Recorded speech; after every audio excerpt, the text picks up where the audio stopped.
Hello everyone, this is Amy from Seventh Crafts. Welcome to my YouTube channel where today I will be taking a look at the new Altenew Garden Rose Craft Your Life Kit. This video and my corresponding blog post are part of a blog hop celebrating this release. Check out more details on my blog and a way to win prizes from Altenew.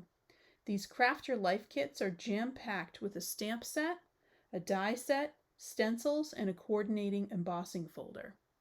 Today, I will be using the stamp set and the stencil masking set to make 2 cards using the second generation stamping technique and the Eclipse technique. I would appreciate it if you would take some time to subscribe if you haven't already and like or leave a comment on this video. I would like to know if you are a Craft Your Life fan or have used the second generation stamping before.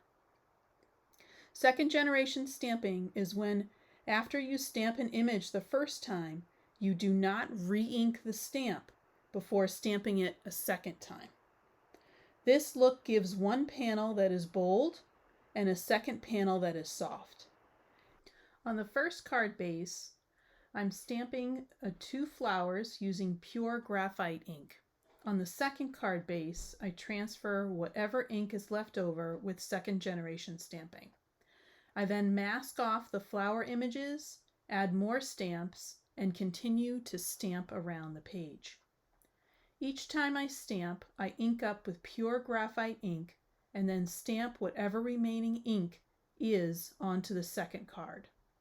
If the ink does not transfer well, I will stamp the image in limestone ink to make sure the detail comes through. As I move around the page, filling in with the flower and the leaf images, I start with the flowers first to fill up the area because the flower images are larger and take up more space. I will then use one of the 4 different leaf images from the stamp set to cover up the rest of the space. I will also stamp off the page to make the design appear full. I need to move the masking stencils around to cover up the images that have already been stamped. This creates a look where some images are in the forefront and some images are behind. I like the depth that this creates.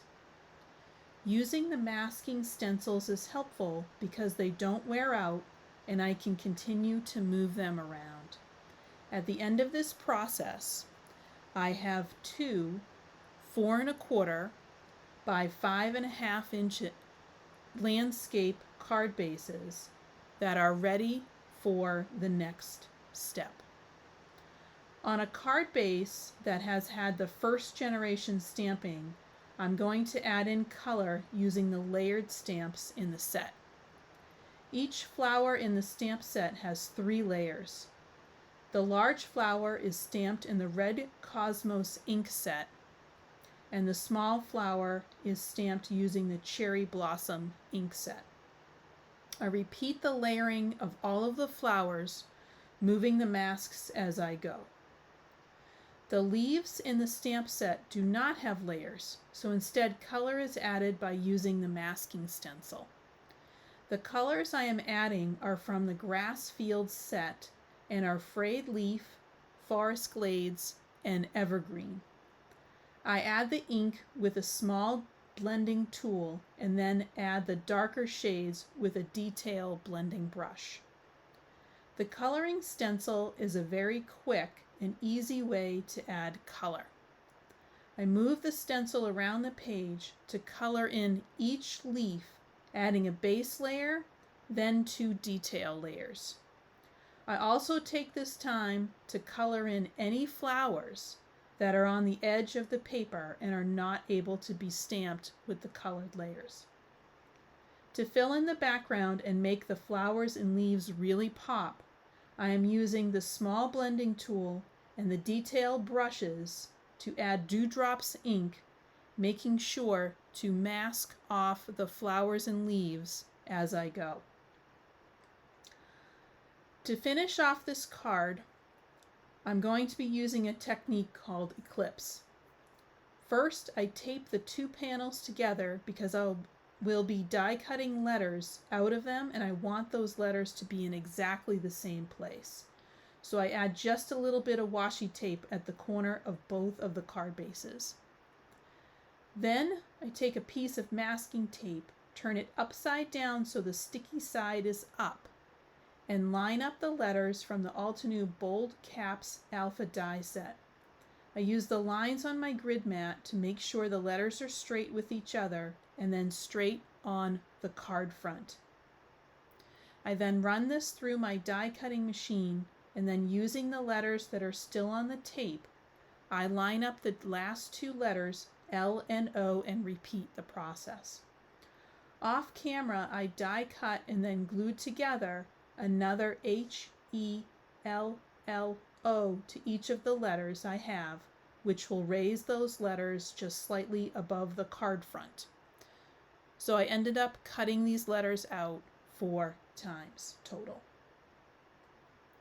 I then take the second generation letters and piece them into the first generation colored card front, making sure to line up the patterns so everything fits perfectly. I am using dry adhesive here to very quickly tack the letters down, and I have an ability to pull them up just in case if I make a mistake. It is important when you're putting down the O not to forget the center piece. This will make sure that the pattern looks continuous. For the second generation card, I add that base to a gray card stock, and then I will use that same dry adhesive to add in the letters from the first generation panel, making sure to line up the designs, and just in case if I make a mistake, I'm using that same dry adhesive. Again, it's important for that O to make sure that you have that middle piece. I love how the color really sets off this gray background. And both of these cards are finished. Thank you so much for joining me today in exploring the Craft Your Life Garden Rose kit. I hope that you get a chance to check out my blog, and have a great day.